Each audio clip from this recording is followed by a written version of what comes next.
Hello, my name is Daydreamer Dan, and we need better easy modes. I love challenging video games. From difficult RPG battles like in Undertale or Kingdom Hearts, or competitive ladders like Overwatch or Apex Legends, I've always enjoyed the addicting sense of accomplishment whenever defeating difficult foes. Hell, I've even made a whole video about why roguelikes, despite being very difficult and uncertain, are one of my favorite video gaming genres. And when I play a video game that I don't particularly find difficult or challenging, I'd often add my own challenges, such as speedrunning Cult of the Lamb or other less traditional titles. However, out of all of the video gaming genres, there's been one that stood above the rest when it comes to difficulty. A series of games that probably account for more broken keyboards, controllers, and relationships than any other series combined. Soulsbornes. Praise the sun!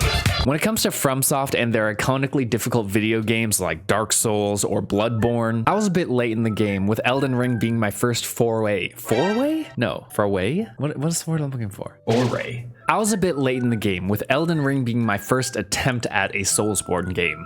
That's better. And despite the punishing bosses and overwhelming groups of enemies, I was instantly hooked. The beautiful locations, unique weapons, and different play styles. And most importantly, the addicting sense of satisfaction that you'd get from defeating a boss that you spent literal hours trying to defeat. You thought I was playing Mary Heat? We saw you copying your cheeks on the copy machine. Pack your box, get the out! And with the 1-year anniversary of Elden Ring passing recently, I wanted to find a topic about this video game that I enjoyed playing so much. And while the original idea was going to be about pause buttons, yes, I'm actually serious. I was going to make like a whole 15-minute long video essay about why pause buttons are interesting and cool. I still actually might, so don't take that. TM. Something else caught my eye while I was doing my research. I found multiple stories and articles about how Sekiro: Shadows Die Twice was too hard. While From Software's entire catalog of video games is often seen as the pinnacle of difficulty when it comes to gaming, Sekiro was and still is lauded as one of the most difficult, if not the most difficult, From Software game. And when the video game did come out in 2019, countless gaming websites and players alike all came together to argue of whether or not Sekiro could benefit from having an easy mode added. This led to a gigantic argument about why video games should or should not have an easy mode. Obviously, this was not the first video game to spark this conversation. Demon's Souls, Dark Souls, and other From Software games have been questioned of whether or not they could benefit from having difficulty settings. So for today's video, I wanted to dive into the question of whether or not video games do need an easy mode, as well as talk about the history and importance of video game difficulty options and why easy modes may actually not be the right answer for the future.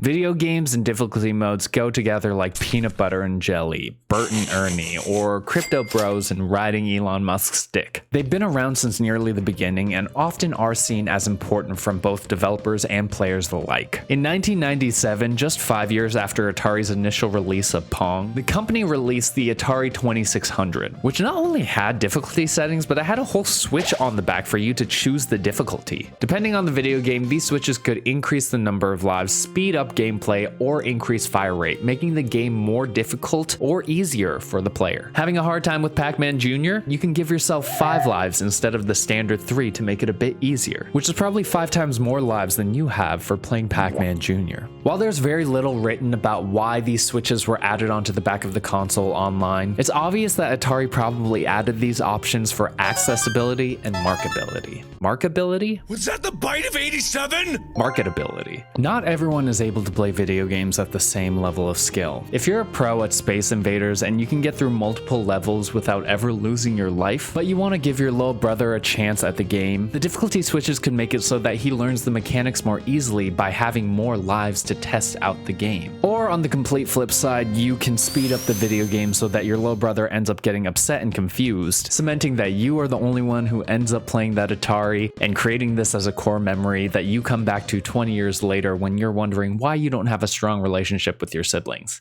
You can tell I'm an older brother. Childhood trauma aside, the difficulty switches can be a great way for you to introduce video games to others who may not necessarily know the mechanics as well and give them a little bit of a handicap so that they can get that ball rolling. And on top of that, more accessible video games mean that more people are going to buy them, which can be kind of nice for Atari as well. Strangely enough, the Nintendo Entertainment System, or the NES, went down a completely different path. Many of the games in the NES's catalog are still known as some of the most difficult video games of all time. The Ninja Gaiden series was known for its difficult enemies and punishing spawns, even to the point where the development team would, and I quote, cry while trying to get through the game. The titular boss of Mike Tyson's Punch-Out actually had uppercuts that would knock you down instantly, and if you ended up losing, you'd get sent to the very beginning of the game. And the Battletoads Turbo Tunnel is still known as one of the most difficult video game levels of all time because of the wildly quick reaction times and frame perfect jumps that a player would need to do in order to beat the speed bike section. And on top of all of this, all of these games did not have a difficulty setting. That's right, the same company that is now thought to be making video games that are too easy was unironically the Dark Souls of video games back in the day.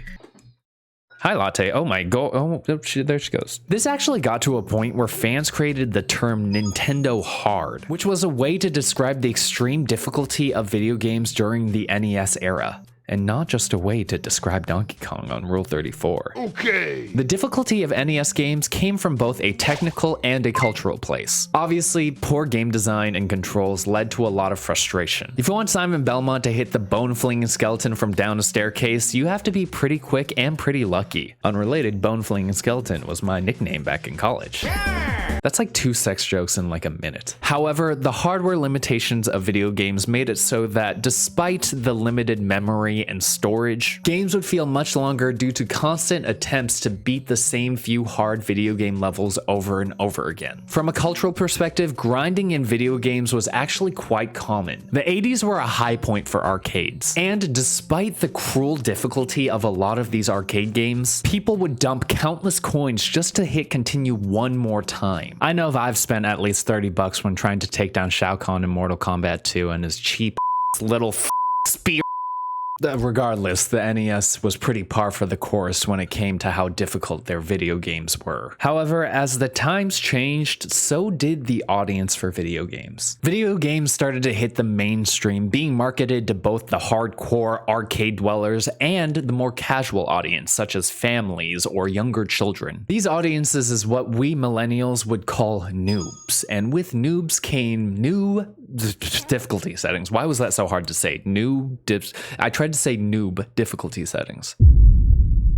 As video games became more mainstream, difficulty option menus became more and more prevalent. Most of them would offer several choices to the player: easy, medium or normal, and hard. This type of difficulty system is often referred to as artificial difficulty. Artificial difficulty doesn't have much to do with AI though, so don't worry, you don't have to watch AI presidents talk about their favorite Dark Souls bosses. I just think that Killag is more of a marathon than an actual hard fight. Sleepy Joe, maybe if you took your time to find the tattered pyromancer set in literally the same area, you'd actually get good. Skill issue. For most video games, the harder or easier options often just tweaked a few different numbers so that enemies had more health and power on harder difficulties and less on the easier ones. One famous example of this is Halo 2's Legendary mode. Many enemies are the same, with just more health or better accuracy to take down your life bar a bit quicker. However, there is one enemy type that makes the game more frustrating rather than challenging: the sniping jackals. On lower levels, it's pretty easy to tank a single hit from one of these guys while you're still in the middle of a firefight with a whole bunch of elites and grunts. However, on Legendary, these bird-faced apparently started watching Wanted, and they can start curving their shots so that they go straight into the middle of your dome. Not only would they have perfect headshot accuracy, but this often would lead to a one-shot kill. This was not a skill issue, this was a set up everything perfectly or else you get to see the checkpoint loading screen once more issue. Artificial difficulty doesn't really change the experience, just makes it a bit more difficult for you to go through it. While the quick change of damage values can be frustrating, it does lead lead to one upside. This artificial difficulty could make it so that players don't have to worry about their own skill level in order to enjoy the narrative of a video game. Some video games like God of War for the PS4, Mass Effect 3, and Deus Ex Human Revolution have a mode that is pretty much just a story mode. Not only would this difficulty cut down the damage that the enemies would dish out, but they may remove some combat encounters or other challenging mechanics in order so that the experience is more of a narrative one rather than a challenging one. Soma, an underwater survival horror game, actually had a narrative mode that was modded by the community that got so popular that the developers actually ended up adding it in themselves in a future update. I personally haven't seen the mod, but I'm kind of hoping that it just puts it above land as opposed to underwater, because we all know that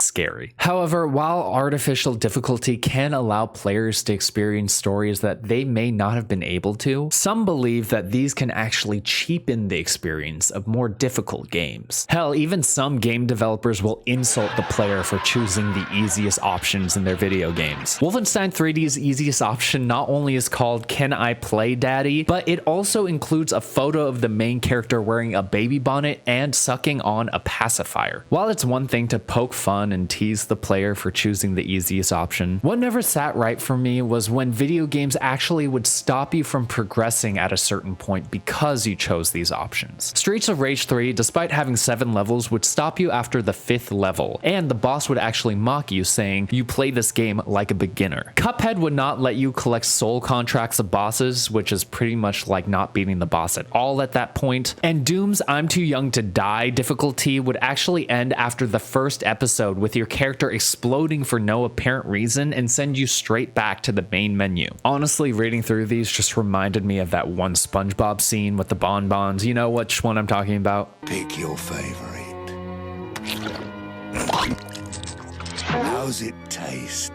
It's a delightful taste sensation. No eating in my classroom! And with how difficult some of these video games were, it makes sense to feel pride with that sense of accomplishment. However, as times changed and the audience started to expand beyond the hardcore audience, should this still be the case? Early consoles like the Atari 2600 were not cheap investments for the family. It's time for some math. Costing $200 in 1997, that would mean the 2600 would roughly be around $750 in today's money. That's nearly the price of 2 PS5s, and the 2600 doesn't even have a catchy TikTok song about it.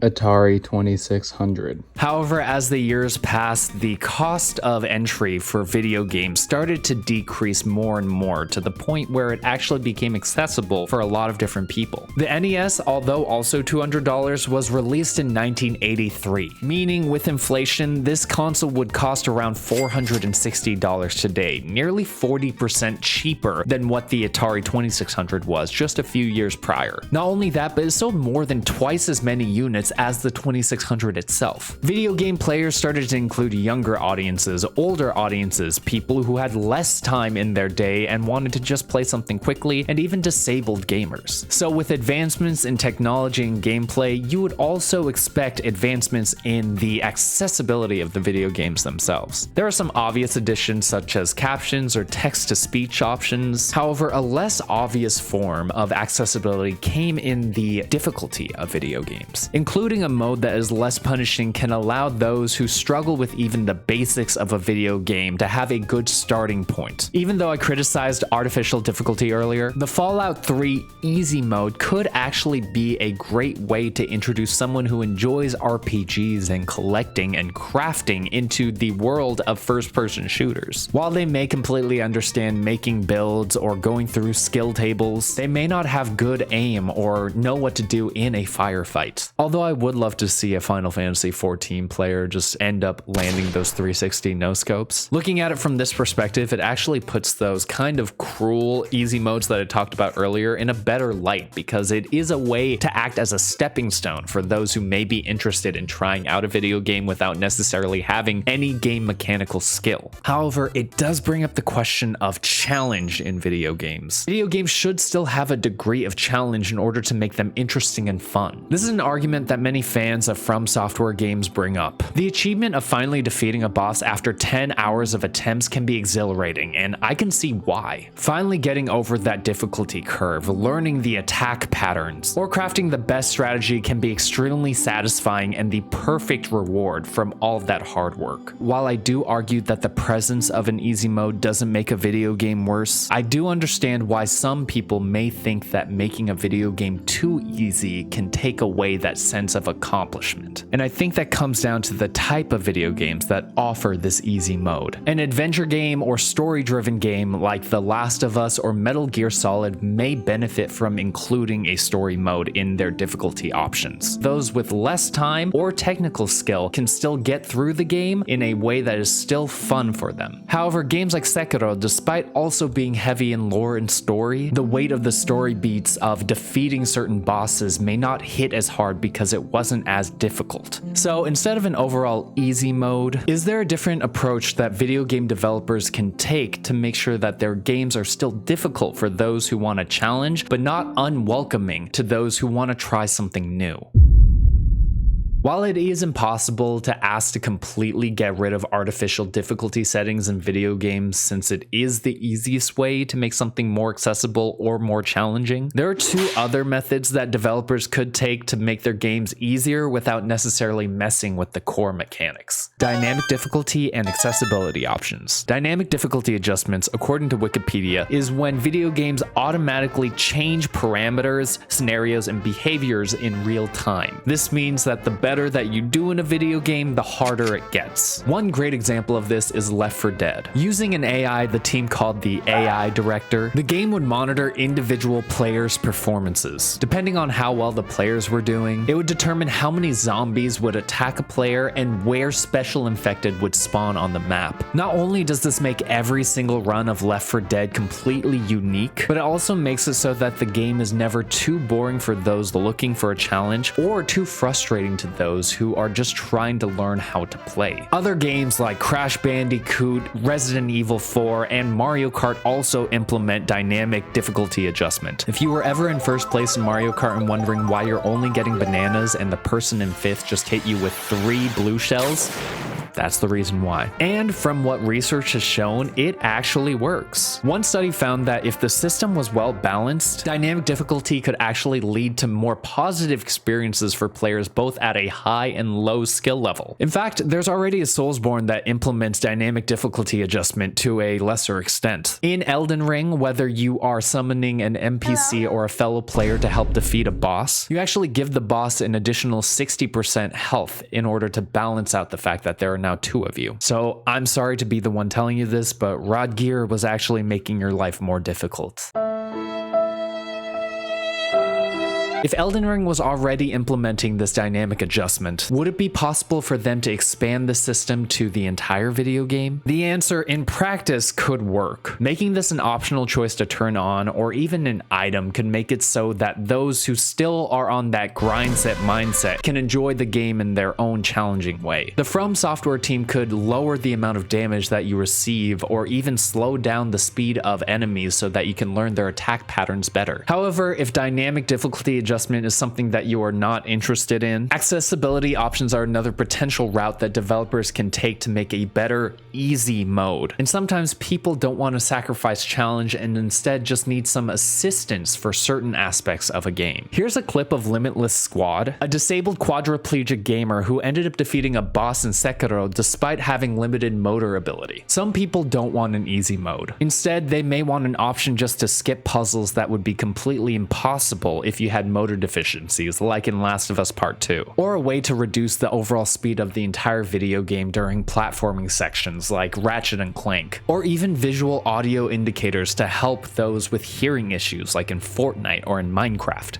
Accessibility through inclusive design can help those with and without disabilities get through difficult parts of video games. And giving players multiple options that would only affect a single aspect each allows for the core spirit of the difficult video game to continue to exist. And while some may use these options just to help beat the game more easily, that doesn't take away the merit that including such options can make it so that the story can be more universal and not just one that is shared among hardcore gamers. However, just to reiterate, this is no hate towards developers that are including easy modes in their video games. Difficulty is, ironically, difficult to figure out. Artificial difficulty is easy but can sometimes be seen as lazy. Scaling difficulty can be meticulous and often criticized if not done correctly. Design difficulty can be amazing in introducing new skills to the player, but can also potentially get rid of divergent playstyles. There is no standard for what constitutes an easy mode, and that's why I think both dynamic difficulty adjustments and accessibility options work much better than an overall change in the level of difficulty. An argument of does this From Software game need an easy mode comes around with every single one of their new releases, and for good reason. Video games, in my opinion, should be welcoming to all. Soulsbornes are exciting, addicting, and deep in their lore and their story. However, this strange gatekeeping of the franchise that a subset of the fans push may not necessarily be the majority opinion, but definitely is one of the loudest. And I'm sure that the development team of these games love being able to challenge their players in a way that no other video game can even match. And I don't blame them. Their games are fun because of the high difficulty curve. The issue though is not always a skill issue, and these changes being implemented by other video games could help make these games even more appealing across even more audiences than they have already, which means more people can share these stories and more moolah can be in the pockets of From Software. So at the end of the day, we need better easy modes, but that doesn't mean you should feel bad about using them. Now go play Elden Ring and get your ass kicked by Melina for 10 hours straight, because goddamn, you know I will.